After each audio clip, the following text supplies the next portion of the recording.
മുതിർന്നവരെക്കാൾ കൂടുതൽ കുട്ടികളിലാണ് ചെവിവേദന ഉണ്ടാകുന്നത്.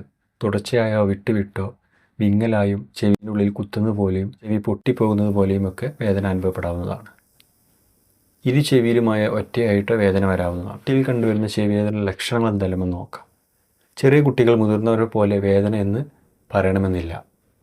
കുട്ടികൾ കണ്ടുവരുന്ന ലക്ഷണങ്ങൾ നോക്കിയിട്ടാണ് അവർക്ക് ചെവിവേദനയാണെന്ന് സ്ഥിരീകരിക്കേണ്ടത്.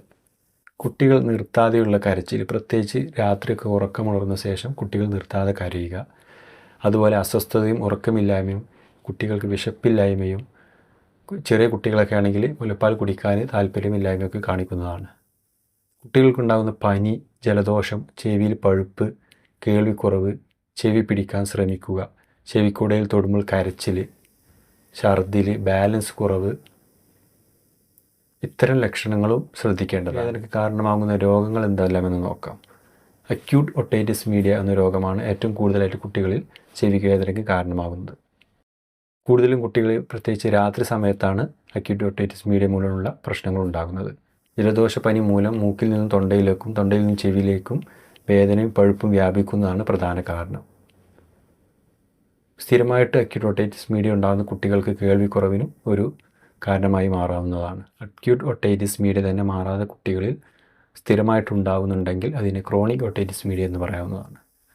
ചെവിയുടെ ആന്തരിക ഭാഗത്തുണ്ടാകുന്ന ഇൻഫെക്ഷനും പഴുപ്പുമാണ് ഇതിൻ്റെ പ്രധാന കാരണം.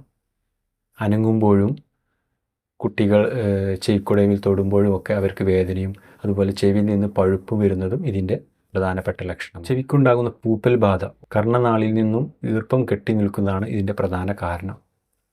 അസഹ്യമായിട്ടുള്ള ചെവി ചൊറിച്ചിലിനോടൊപ്പം വേദനയും ചെവി കുത്തുന്നത് പോലുള്ള വേദനയായിരിക്കും പൂപ്പൽ ബാധ ഉണ്ടാകുമ്പോൾ അനുഭവപ്പെടുക. മറ്റൊന്നാണ് ചെവിക്കുണ്ടാകുന്ന വൈറസ് ബാധ. ഹെർപ്പിസ് വിഭാഗത്തിൽപ്പെടുന്ന രോഗാണുക്കളാണ് പ്രധാനപ്പെട്ട കാരണം. ബാഹ്യകർണത്തിന് ചുറ്റും കുരുക്കളും വേദനയുമാണ് ഇതിൻ്റെ പ്രധാന ലക്ഷണവും. ഹെർപ്പിസ് ബാധ കൂടുകയാണെങ്കിൽ നാഡി തളർച്ചയും ചെവിയുടെ കേൾവിക്കുറവിനും കാരണമാവുന്നതാണ്. കുട്ടിയിൽ കണ്ടുവരുന്ന മറ്റൊന്നാണ് ചെവിക്കായം അടഞ്ഞുകൂടുന്നത്. സാധാരണയായിട്ട് കേൾവിക്കുറവും ചെവി അടഞ്ഞു പോലെ ഇരിക്കുന്നതുമാണ് ഇതിൻ്റെ ലക്ഷണം. ചെവിയുടെ ഉള്ളിൽ അമിതമായിട്ട് ചെവിക്കായം അടഞ്ഞുകൂടിയാൽ വേദനയും ഉണ്ടാവാവുന്നതാണ്.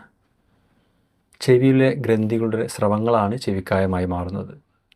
പലരും കായം ക്രമേണ പുറത്തേക്ക് തള്ളി വരുന്നതാണ്. ബഡ്സ് ഉപയോഗിച്ച് ചെവി വൃത്തിയാക്കണം എന്നുള്ളത് പലരും ചെയ്യുന്ന ഒരു അബദ്ധം കൂടിയാണ്. സ്ഥിരമായിട്ട് ബഡ്സ് ഉപയോഗിക്കുകയാണെങ്കിൽ ചെവിക്കായം അതിൻ്റെ ഉള്ളിൽ തന്നെ അട്ടിയായിട്ട് അടിഞ്ഞുകൂടാനും അത് പുറത്തേക്ക് വരാതിരിക്കാനും അത് ഇൻഫെക്ഷൻ വരാനും മറ്റു കേൾവിക്കുറവിനൊക്കെ കാരണമായി മാറുകയും ചെയ്യുന്നതാണ്. ചെവിയിലുണ്ടാകുന്ന ക്ഷതം, ചെറിയ മുറിവുകളിൽ നിന്ന് നീര് വരുന്നത്, ചെവിക്കുള്ളിലെ ചെറിയ മുറിവുകൾ, വലിയ ചെവിക്ക് പറ്റുന്ന ആഘാതങ്ങൾ, ഇവയൊക്കെ ചെവിക്കുള്ളിലെ ദ്വാരം വീഴുകയും ചെവിക്കുടയിൽ രക്തം കെട്ടിക്കിടക്കാനും കാരണമായി മാറുന്നതാണ്. ഓട്ടോസ്കോപ്പ് എന്ന ഉപകരണം ഉപയോഗിച്ചിട്ടാണ് രോഗനിർണയം നടത്തുന്നത്. ചെവിക്കുണ്ടാകുന്ന പഴുപ്പ്, വേദന, ചെവി കുത്തൽ, മൂളൽ ഇവയൊക്കെ പരിശോധിക്കാനാണ് ഈ ഉപകരണം ഉപയോഗിക്കുന്നത്.